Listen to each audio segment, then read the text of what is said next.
Pueblo es uno de los conceptos más importantes en la sociedad y en las ciencias sociales. Por más de 2000 años, el concepto de pueblo ha jugado un papel fundamental en la comprensión de las interacciones humanas a nivel social, político y económico. Y esto se debe a la democracia ateniense, que aunque no fue la primera, se ha sido el paradigma democrático más influyente. Desde aquellos tiempos hasta hoy, muchos países han asumido a la democracia como forma de gobierno. Varios de estos países se muestran orgullosos de su sistema democrático porque el pueblo es la fuente de soberanía. Quienes viven en sociedades democráticas o aspiran a vivir en este tipo de sociedades, es bastante posible que alguna vez hayan escuchado la frase que dice gobierno del pueblo, por el pueblo, para el pueblo. Ciertamente, es una famosa cita del discurso de Gettysburg pronunciado por Abraham Lincoln en 1863, que señala un ideal democrático y nos hace saber cuán esencial es el concepto de pueblo en esta forma de gobierno. A simple vista, toda la teoría democrática está basada en el pueblo. Sin embargo, el pueblo es un término que podemos evocar sin comprenderlo realmente. Decimos gobierno del pueblo, pero ¿qué es ese pueblo? Inclusive, en ciertas situaciones, algunas personas lo evocan como mera demagogia, y cuando esto ocurre, se admite inconscientemente que se puede adular al pueblo como a cualquier rey o emperador, así como descubrir que, realmente, el verdadero pueblo puede estar ausente de la democracia aunque se lo pueda nombrar.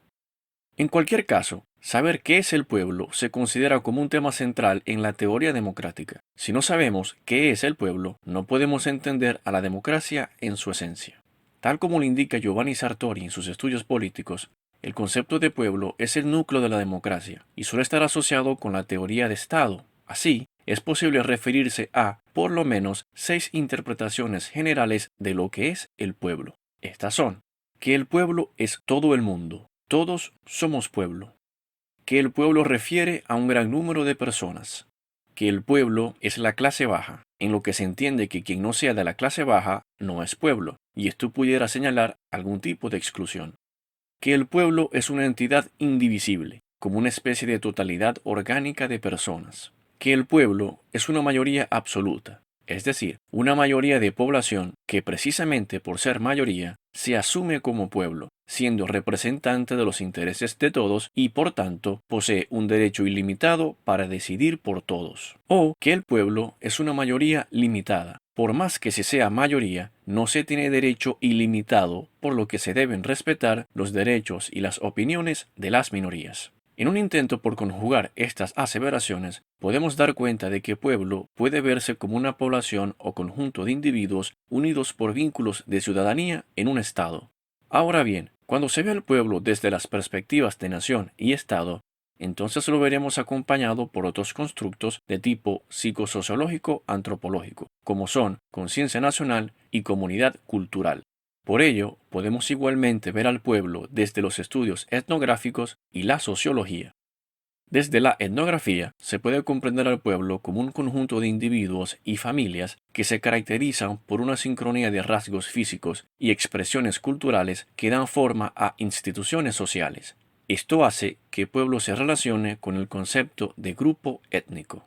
Paralelamente, desde una visión moderna y postmoderna, la sociología pudiera entender al pueblo como aquel sector de la población constituido por las clases sociales no privilegiadas que aspiran a ampliar sus derechos dentro de los límites del Estado. Esto supone una estructuración de la sociedad en clases y un antagonismo entre las mismas. Es una disposición intelectual que ve el conflicto entre el pueblo que reclama derechos humanos y civiles y la clase privilegiada que maneja las riendas del Estado. A partir de estas consideraciones sociológicas, se comprende, por ejemplo, los conflictos sociales que existían en el Imperio Romano entre los patricios y los plebeyos, y lo que Karl Marx luego explicaría como el conflicto entre la burguesía y el proletariado o pueblo trabajador en las sociedades europeas modernas. No obstante, hay que denotar que el concepto de pueblo no siempre ha estado asociado con las clases bajas, los excluidos o las mayorías. Precisamente, en la propia democracia de la Atenas clásica, el pueblo era más bien un sector privilegiado de la sociedad porque era el que tenía derechos políticos y acceso a cargos públicos. Aunque fueran mayoría las mujeres, los esclavos, los extranjeros y buena parte de la juventud, estos no eran ciudadanos y por consiguiente no eran parte del pueblo que ejercía la democracia. Habida cuenta, tal como señala Antonio Pereira en su Manual de Ciencia Política, es claro que el pueblo es la base para la fundación de una nación, que como entidad sociológica cultural aspira a disfrutar una organización jurídico-política independiente y soberana, en otras palabras, el Estado. Llegados a este punto, conviene hacer explícito un rasgo común entre todas estas conceptualizaciones, y es que se viene hablando de pueblo desde una perspectiva fundamentalmente cuantitativa. Número de ciudadanos, población o conjunto de una población, mayoría o minoría. Esto es muy lógico al entender que la ciencia política contemporánea se ha desarrollado más en su pensamiento cuantitativo que en su racionalidad cualitativa. Alfonso Barreto demuestra estas afirmaciones y entiende que pueblo es un concepto político que puede no ser cuantitativo del todo. Y, en efecto, tal como lo indica José Ingenieros en su libro El hombre mediocre, pueblo es un asunto cualitativo más que cuantitativo. Ingenieros señala que el pueblo es el depositario del alma de las naciones, es una entidad espiritual. Dicho de otra forma, el pueblo encarna la conciencia de los destinos de una nación o de una raza. Y, por consiguiente, el pueblo no se cuenta por números. Se es pueblo cuando en la conciencia se asienta el ideal de la patria. La patria es un sincronismo de espíritus y de corazones, en homogénea disposición para el sacrificio, simultaneidad en la aspiración de la grandeza, en el pudor de la humillación y en el deseo de la gloria. Así, el pueblo puede ser un individuo o una comunidad de individuos. Por lo tanto, no se es pueblo porque se compartan ciertos rasgos físicos o culturales distinguibles, ni porque se pertenezca a una clase social determinada, sino porque el espíritu patriota se ha asentado en la conciencia de las personas como sujetos políticos que aspiran a la gloria y la dignidad común. Mientras población es un concepto demográfico cuantitativo y ciudadanía es una categoría legal que determina el acceso a derechos determinados dentro de un Estado y del sistema de estados, pueblo puede ser más bien un concepto socioantropológico cualitativo con profundas implicaciones políticas. De esta manera, al hablar de pueblo, se observan dos nociones paralelas que pudieran conectarse en ciertos momentos. Por un lado, la noción cuantitativa más concreta y pragmática, ampliamente utilizada para efectos de estructurar a la sociedad y lograr objetivos comunes determinados. Con ella, se pueden comprender ciertos modelos democráticos desde una perspectiva elitista, si se tiene una visión de que un pueblo, es decir, población, es una masa que debe ser dirigida por un sector social capaz de llevar eficientemente las riendas de la sociedad.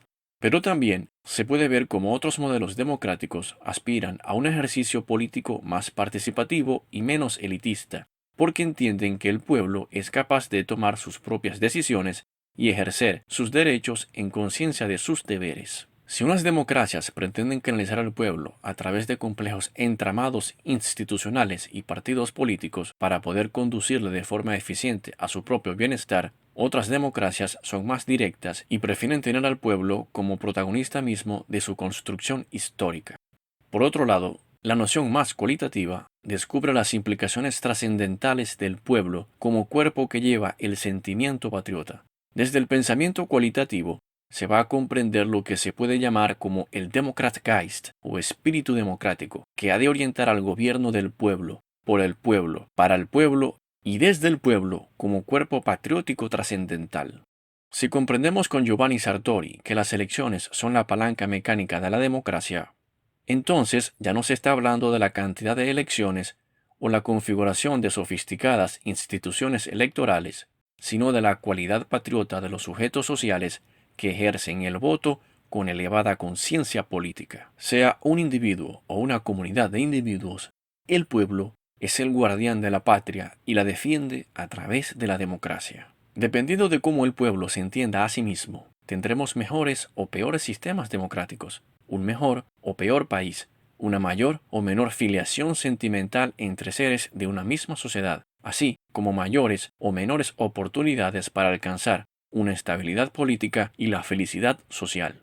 Platón, uno de los filósofos más influyentes en temas como la política y la ética, consideró que la democracia era el peor de los buenos gobiernos, pero el mejor entre los malos. Con esto, concluimos que el pueblo es responsable por poner a la democracia en el lado de los malos gobiernos o en el lado de los buenos gobiernos. Y es el pueblo mismo quien juzga si su democracia es mediocre o es forjadora de personas virtuosas y soberanas.